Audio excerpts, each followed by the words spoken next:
Hello friends, Amod academy पर आप सभी का स्वागत है। आइए हम लोग देखते हैं डेली करंट अफेयर सीरीज में आज की चर्चित सुर्खियां सब।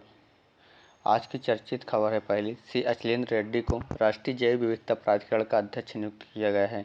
और अगली खबर है, विश्व बैंक की माइग्रेशन एंड डेवलपमेंट ब्रीफ 2022 की रिपोर्ट जारी की गई। और अगली खबर है, दूध उत्पादकता बढ़ाने के लिए एनडीबी व अमूल द्वारा श्रीलंका से समझौता किया है। और अगली खबर सेमेरू ज्वालामुखी से संबंधित है। और अंतिम खबर है, अंतर्राष्ट्रीय दिवाली पावर ऑफ वन पुरस्कार 2022 में वितरित किया गया। आइए हम लोग इन्हीं खबरों को विस्तार से देखते हैं। शुरुआत करते हैं पहली खबर से। पहली खबर है, सी अचलेंद्र रेड्डी को राष्ट्रीय जैव विविधता प्राधिकरण का अध्यक्ष नियुक्त किया गया है। यानी राष्ट्रीय जैव विविधता प्राधिकरण का अध्यक्ष किसे नियुक्त किया गया है? सी अचलेंद्र रेड्डी को। आइए हम लोग इसी के बारे में विस्तार से देखते हैं। भारतीय वन सेना के सेवानिवृत्त अधिकारी सी अचलेंद्र रेड्डी ने राष्ट्रीय जैव विविधता प्राधिकरण के अध्यक्ष के रूप में कार्यभार संभाल लिया है। यानी राष्ट्रीय जैव विविधता प्राधिकरण के अध्यक्ष किसे बनाया गया है? सी अचलेंद्र रेड्डी को बनाया गया है। क्या थे? भारतीय वन सेना के सेवानिवृत्त अधिकारी हैं। एनबीए जैविक विविधता अधिनियम 2002 को लागू करने के लिए केंद्र सरकार द्वारा स्थापित एक वैधानिक संस्था है। श्री रेड्डी 1986 बैच के भारतीय वन सेना के अधिकारी हैं। जैव विविधता अधिनियम 2002 का निर्माण जैव विविधता पर संयुक्त राष्ट्र कन्वेंशन, यानी जिसे शॉर्ट फॉर्म में हम सीबीडी बोलते हैं, 1992 में चिन्हित उद्देश्यों को प्राप्त करने के लिए गठित किया गया था। जैव विविधता का आशय है अर्धस्थलीय प्रजातियों व पारिस्थितिक तंत्रों एवं पारिस्थितिकी परिसरों में विविधता तथा सजीवों के मध्य होने वाली परिवर्तनशीलता से है। राष्ट्रीय जैव विविधता प्राधिकरण की स्थापना 1 अक्टूबर 2003 में भारत में जैव विविधता अधिनियम 2002 को लागू करने के लिए केंद्र सरकार द्वारा गठित किया गया, जिसका मुख्यालय कहाँ है? चेन्नई में है। यानी तमिलनाडु के चेन्नई में मुख्यालय है राष्ट्रीय जैव विविधता प्राधिकरण का। आइए हम लोग अगली खबर देखते हैं। अगली खबर है, विश्व बैंक की माइग्रेशन एंड डेवलपमेंट ब्रीफ 2022 की रिपोर्ट जारी की गई। आइए हम लोग इसके बारे में विस्तार से देखते हैं। विश्व बैंक की report migration and development brief के अनुसार भारत को 2022 में प्रेषण, यानी जिसे रेमिटेंस बोलते हैं, के रूप में 2021 की तुलना में 12% की वृद्धि के साथ $100 बिलियन प्राप्त हुआ है। Migration and development brief report कौन जारी करता है? विश्व बैंक जारी करता है। इस रिपोर्ट में भारत 2022 में प्रेषण के रूप में 2021 की तुलना में 12% की वृद्धि के साथ $100 बिलियन प्राप्त हुआ है। 2021 में भारत को प्रेषण में 89.4 बिलियन प्राप्त हुए थे। भारत दुनिया का पहला ऐसा देश है जहां विदेशों में प्रवासी कामगारों से $100 अरब का प्रेषण प्राप्त हुआ है। भारत दुनिया में प्रेषण का सबसे बड़ा प्राप्तकर्ता है। उसके बाद मैक्सिको, चीन, मिस्र और फिलीपींस हैं। यानी पहले नंबर पर भारत है, दूसरे पर मैक्सिको है, तीसरे पर चीन है, चौथा पर मिस्र है और पाँचवें पर फिलीपींस है। 2022 में निम्न और मध्यम आय वाले देशों में प्रेषण 5% से बढ़कर लगभग $626 बिलियन हो गया है। भारत और नेपाल को छोड़कर अन्य दक्षिण एशियाई देशों ने 2021 में 10% से अधिक की गिरावट देखी गई है। प्रेषण का अर्थ होता है धन का हस्तांतरण, यानी प्रेषण का अर्थ क्या होता है? धन का हस्तांतरण होता है। प्रेषण दो प्रकार के होते हैं, एक आवक और एक बहिर्गामी। यदि कोई व्यक्ति विदेश में किसी व्यक्ति को पैसा भेजा है तो इसे बहिर्गामी प्रेषण कहा जाता है। बहिर्गामी प्रेषण क्या है? यदि कोई व्यक्ति विदेश में किसी व्यक्ति को पैसा भेजा है तो इसे बहिर्गामी प्रेषण कहते हैं। आइए हम लोग अगली खबर देखते हैं। अगली खबर है, दूध उत्पादकता बढ़ाने के लिए एनडीबी व अमूल द्वारा श्रीलंका से समझौता किया गया। आइए हम लोग इसके बारे में विस्तार से देखते हैं। श्रीलंकाई राष्ट्रपति के कार्यालय के बयान के अनुसार भारत श्रीलंका को अपने डेयरी उद्योग और दूध उत्पादन को बढ़ाने के लिए तकनीकी सहायता प्रदान करेगा और भारत दुनिया में दूध का सबसे बड़ा उत्पादक है और एनडीबी ने इसमें महत्वपूर्ण भूमिका निभाई है।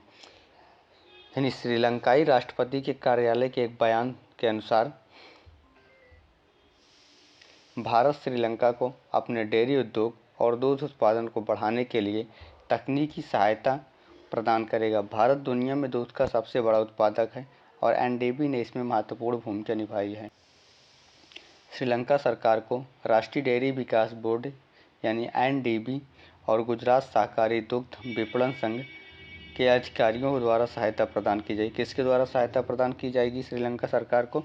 राष्ट्रीय डेयरी विकास बोर्ड और गुजरात सहकारी दुग्ध विपणन संघ के अधिकारियों द्वारा सहायता प्रदान की जाएगी। दूध और डेयरी उत्पादों के उत्पादन में वृद्धि करने में भारत की सफलता एनडीबी द्वारा अग्रणी सहकारी डेयरी मॉडल और जीसीएमएमएफ यानी गुजरात सहकारी दुग्ध विपणन संघ द्वारा किए गए विपणन का परिणाम है, जो एक सहकारी संस्था भी है।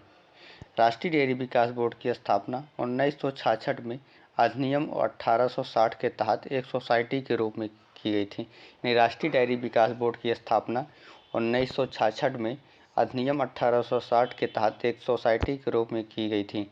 इसका मुख्यालय कहाँ है? आनंद में। कहाँ पर? आनंद गुजरात में है।